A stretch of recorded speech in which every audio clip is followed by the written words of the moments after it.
जय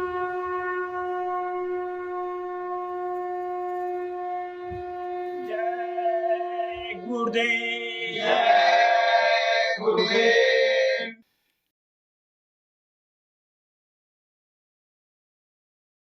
जय गुरुदेव। जय गुरुदेव। गुरु पैया लागू नाम लखाई दीजिए। गुरु पैया लागू नाम लखाई दीजिए। लखाई दीजिए, लखाई दीजिए। गुरु पैया लागू नाम लखाई दीजिए। लखाई दीजिए, लखाई दीजिए। गुरु पैया लागू नाम लखाई दीजिए। जन्म जन्म का सोया मेरा मनवा। जन्म जन्म का सोया मेरा मनवा। शब्दन मार जगाई दीजिए। शब्दन मार जगाई दीजिए। गुरु पैया लागू नाम लखाई दीजिए। गुरु पैया लागू नाम लखाई दीजिए। घट अंधियारा नयन नाही सूझे। घट अंधियारा नयन नाही सूझे। ज्ञान का दीप जलाई दीजिए। ज्ञान का दीप जलाई दीजिए। गुरु पैया लागू नाम लखाई दीजिए। गुरु पैया लागू नाम लखाई दीजिए। विष की लहर उठत घट अंतर। विष की लहर उठत घट अंतर। अमृत बूंद चुवाई दीजिए। अमृत बूंद चुवाई दीजिए। गुरु पैया लागू नाम लखाई दीजिए। गुरु पैया लागू नाम लखाई दीजिए। गहरी नदिया अगम बहे धरवा। गहरी नदिया गम बहे धरवा।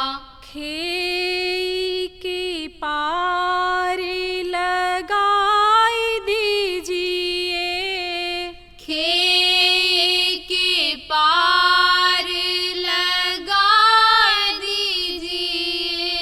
गुरु पैया लागू नाम लखाई दीजिए। गुरु पैया लागू नाम लखाई दीजिए। सतगुरु स्वामी अरज हमारी। सतगुरु स्वामी अरज हमारी। अब की खेय निभाई दीजिए, अब की खेय निभाई दीजिए। गुरु पैया लागू नाम लखाई दीजिए। गुरु पैया लागू नाम लखाई दीजिए। जय गुरुदेव। जय गुरुदेव।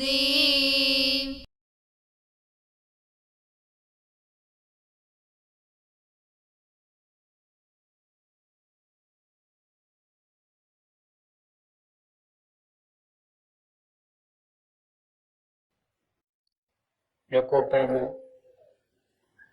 जब इस सृष्टि की रचना हुई थी, जब देवी देवता ब्रह्मा विष्णु महेश ये सब बनाए गए, जब ये जीव जंतु बनाए गए, पेड़ पौधे बनाए गए, तो उसी समय पर मनुष्य की उत्पत्ति भी हुई थी। तो ये जो प्रक्रिया है प्रार्थना करने की, सुमिरन करने की और ध्यान करने की, तभी से चली आ रही है।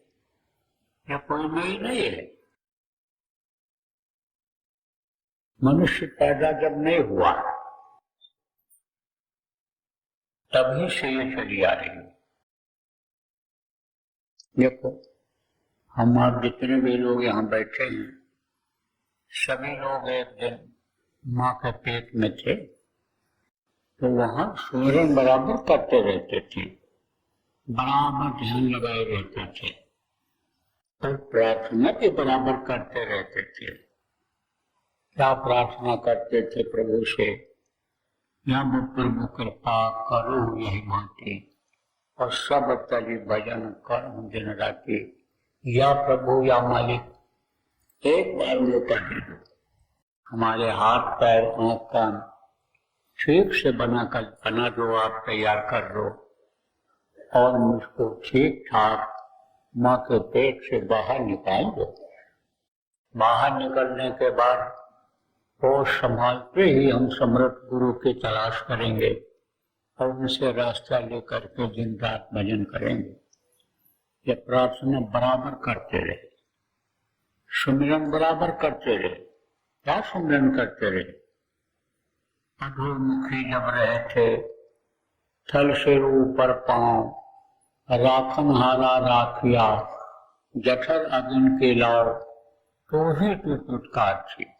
जब ताज पाजा, बाहर आकर ब्रह्म उठाए पा, बराबर सुनते रहे। किसको? इसकी झलक मिल जाती थी। क्या दिखाई पड़ता था उस समय? प्रभु किसमें दिखाई पड़ते थे?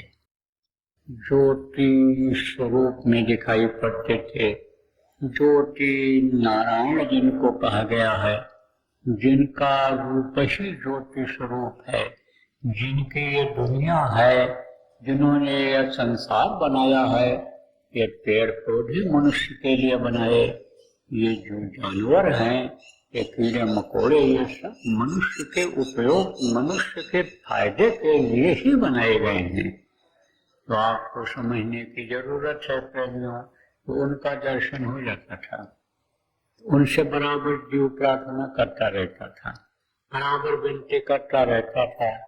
और ये है कि बराबर आप ये समझो कि दर्शन नहीं होता था, झलक मिलती थी, बराबर नहीं मिलती, कभी मिलती कभी नहीं मिलती, कभी ज्यादा मिलती कभी कम मिलती, लेकिन मिलती रहती थी। तो ये जानकारी रहती थी कि ये प्रभु हैं। क्यों? क्योंकि जीवात्माएं वही मांग करके लाए थे, तो उन्हीं के थ्रू जो है, उन्हीं के पावर से ये जो है सूर्य, जिनके हाथ में ये जीवात्मा है, इसको खुराक मिलता था। किसके? इन्हीं तीन देवों के जरिए, कि जिनका काम यानी ये दे दिया गया सृष्टि की रचना का और पालन करने का, संहार करने का, यही तीन देवताओं के माध्यम से माँ के पेट में परवरिश होती है। तो परवरिश हो रही थी उस समय पर, तो झलक उनकी मिल जाती थी। और इसीलिए देखो बच्चा पैदा होने के बाद रोता है। क्या रोता है? क्योंकि ये गर्म हवा, ठंड हवा जब नंगे बदन में लगती है तो बिच्छू के डंक मारने इतना दर्द होता है, बहुत तकलीफ होती है उस समय पर। और जब यहाँ पहुंचता है तो ऊपर का जो दृश्य देखता रहता है, वो आवाज जो आती रहती है, वो चीजें हमें के लिए रोता है। तो माताएं क्या करती हैं? माताएं दीपक दिखाती हैं, थाली बजाती हैं कि बच्चा चुप हो जाए, तो सुनता है और दीपक को देखता भी है, लेकिन वो चीज कहाँ, वो प्रकाश, वो रोशनी कहाँ है? जैसे कोई हाइड्रोजन जला दो, आप ट्यूबलाइट जला दो, तेज रोशनी कर दो और उसमें दीपक जलाओ, तो उसके सामने क्या पता चलेगा कि दीपक जल रहा है? दीपक की रोशनी कहाँ है, ज्यादा दिखाई पड़ेगी, इसलिए फिर रोने लग जाता है। तो ज्योति स्वरूप का दर्शन करता रहता था, आता रहता था, झलक मिलती रहती थी, तो बराबर सुमिरन उन्हीं का करता रहता। देखो कहते हैं भाई बार बार नीचे रहो, उन्हीं से काम होना है। दरपास लगा दो, उन्हीं के पास चले जाओ, दरबार में हाजिरी लगाते रहो, जैसे कोई देने वाला है किसी को कोई चीज, तो उसके यहाँ जाते राजा लोगों के यहाँ। देखो मोटी बात समझो, जो दरवाजे पर भीख मिलती है यानी भिखमंगों को, उसी दरवाजे पर ज्यादा जाते हैं। गाय है और से लोग गाय को रोटी खिलाते हैं, माता मानते हैं। कुछ ऐसे भी बेधर्मी हैं, ऐसे भी अज्ञानी हैं कि जो मार के खा जाते हैं। जिसका दूध पीते, जिसको माता कहते, उसी को मार करके खा जाते हैं। कारण क्या है? वही मांस खाने का असर है।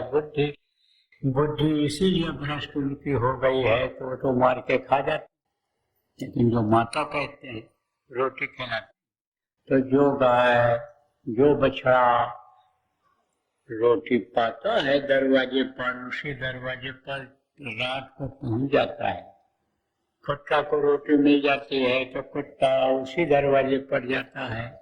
तो जहाँ से मिलने का होता है उसी को बराबर याद करता रहता है, जो कि जल्दी बनाओ, जल्दी तैयार करो।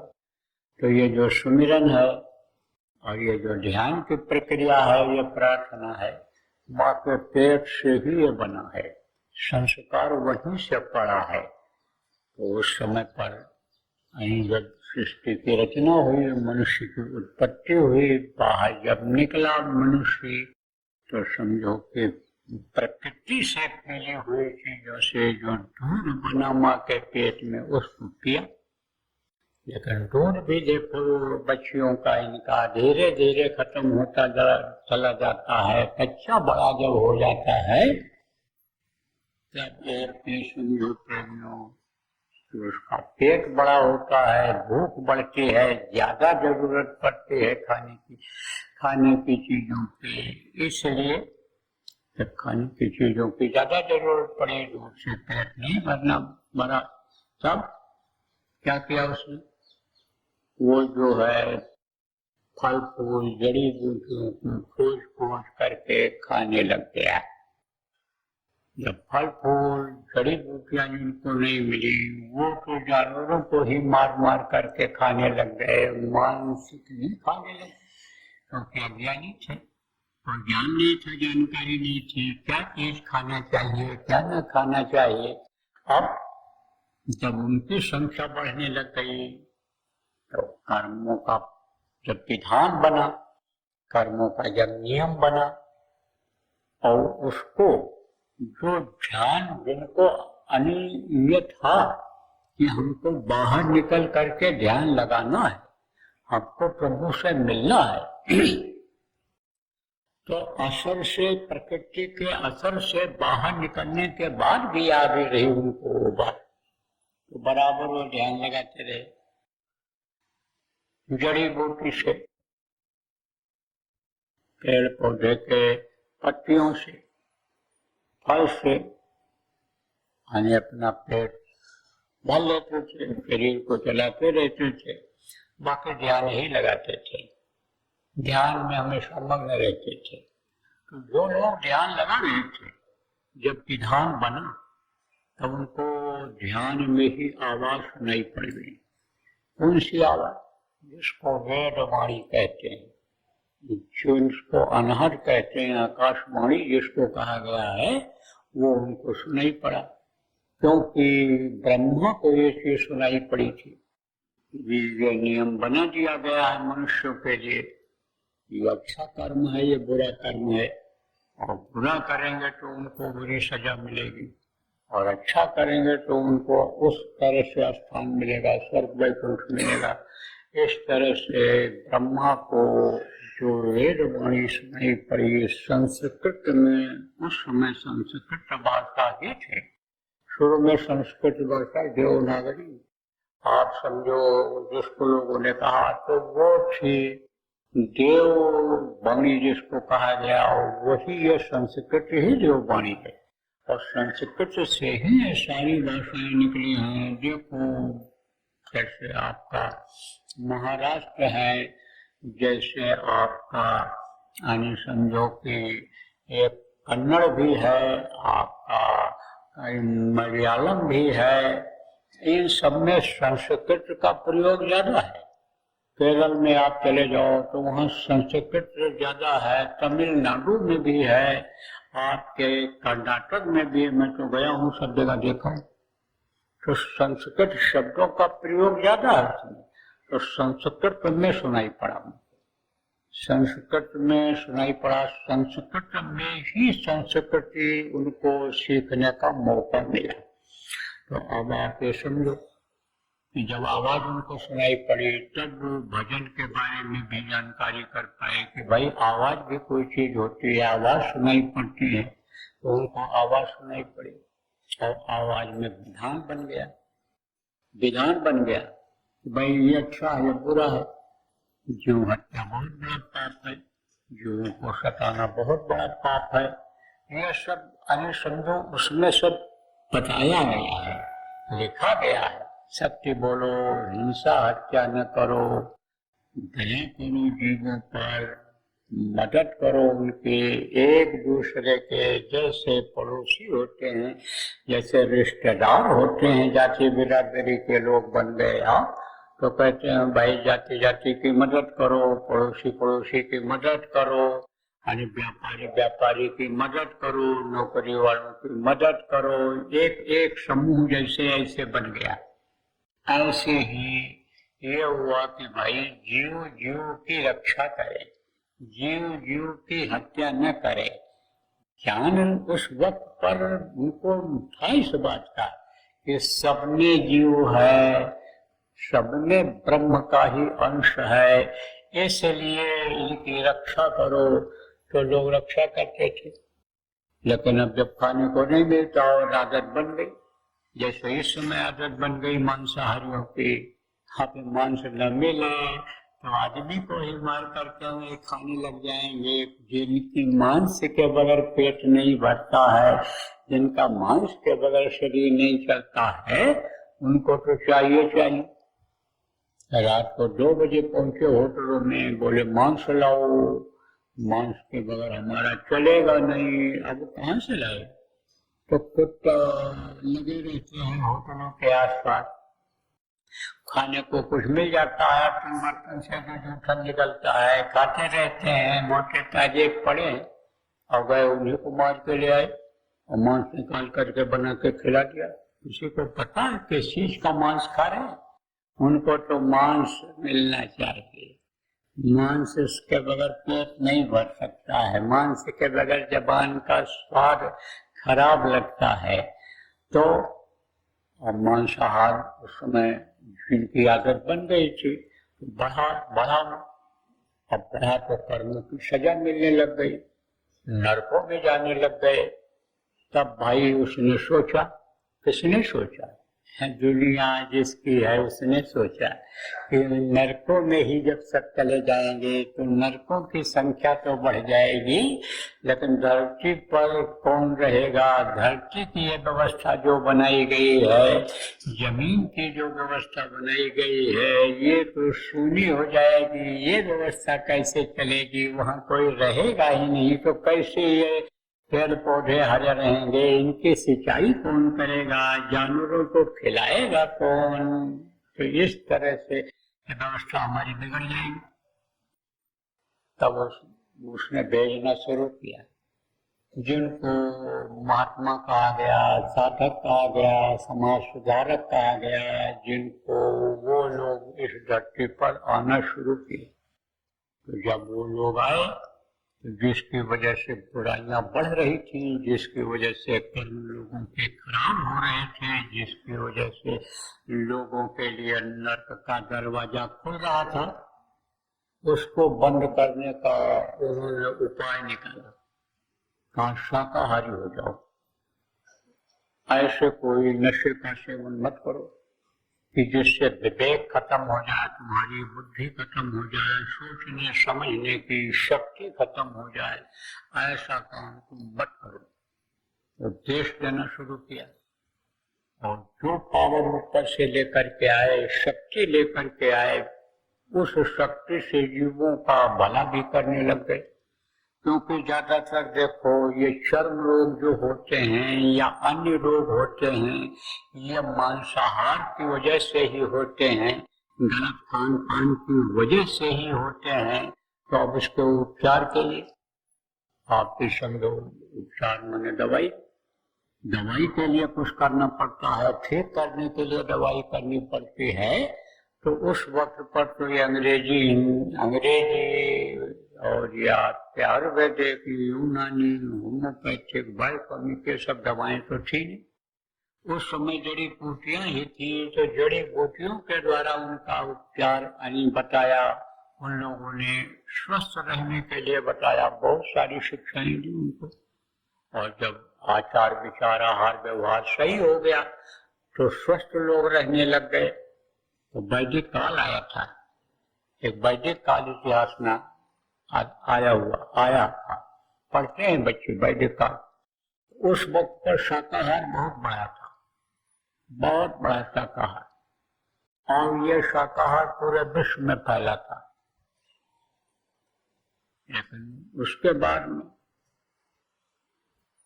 जो भी कोई बाद में आए, उन्होंने कोई इस पर ज्यादा जोर नहीं दिया, ज्यादा जोर नहीं दिया।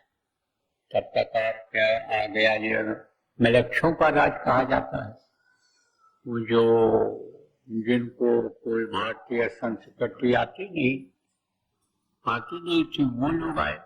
तो उसकी वजह से अनेक समझो कि भक्षाभक्ष बहुत बढ़ गया, ये मांसाहार बहुत बढ़ गया।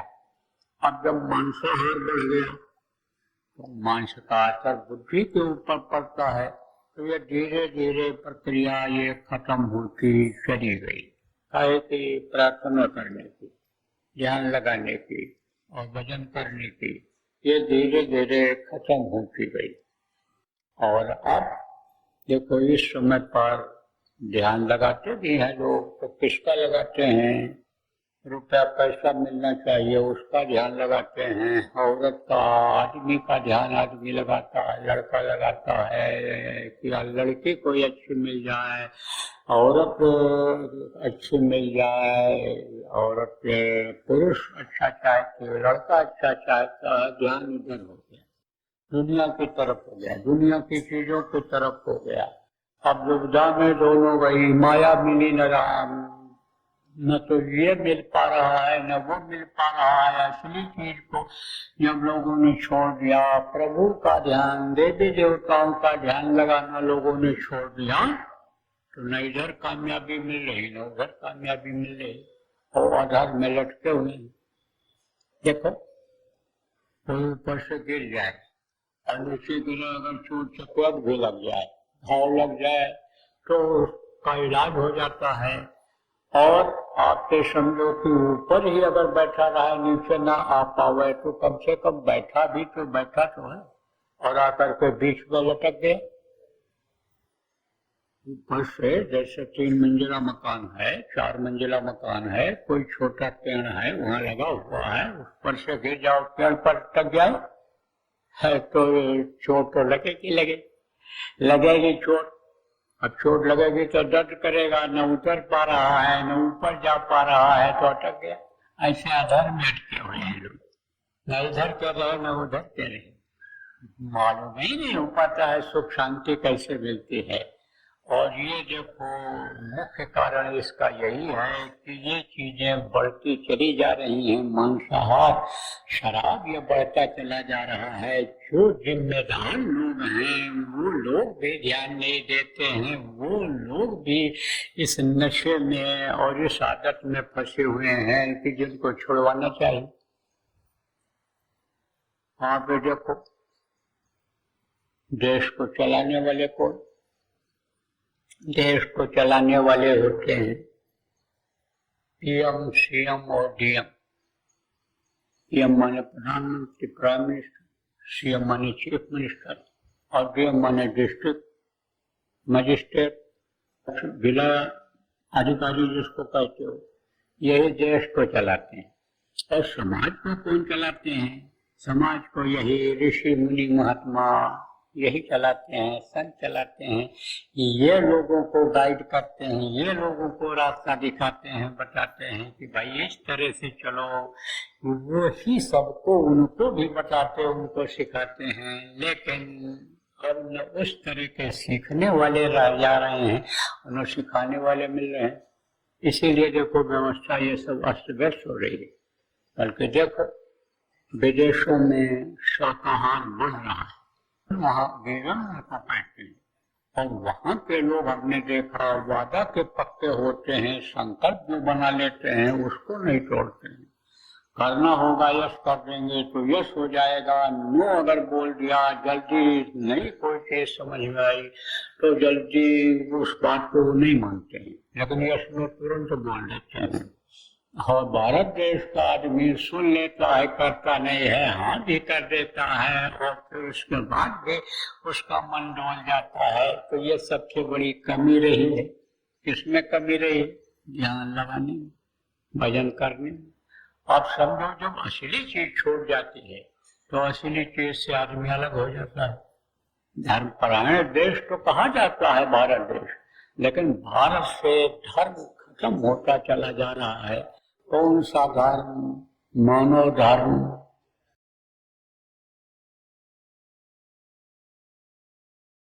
अगर ध्यान नहीं दोगे आप लोग तो आज आपको बता के जा रहा हूं यहाँ हाथिन आने समय लोग कन्नौज जिला के इस स्थान पर कि अगर लोग ध्यान नहीं देंगे तो कुछ समय के बाद यही नौजवान देश के 50% यानी 100 में 50 नौजवान ये पागलों जैसे दिखेंगे, नशे की आदत में पड़े दिखेंगे इधर उधर।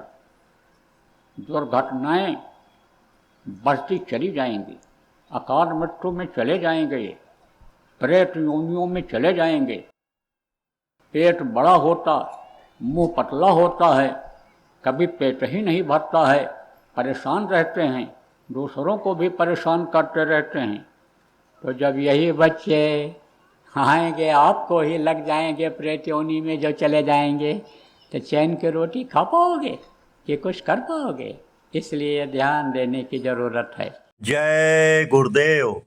सरकारी व गैर सरकारी अनुदान के लिए बिना सत्संगियों के सहयोग द्वारा जनहित के कार्यों में लगी हुई बाबा जय गुरुदेव धर्म विकास संस्था का मुख्यालय पिंगलेश्वर रेलवे स्टेशन के सामने मक्सी रोड, उज्जैन, मध्य प्रदेश में है।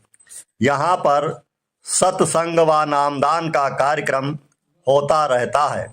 अतः आप श्रोताओं से अनुरोध है कि बाबा उमाकांत जी महाराज के आश्रम उज्जैन एक बार परिवार सहित जरूर पधारिएगा।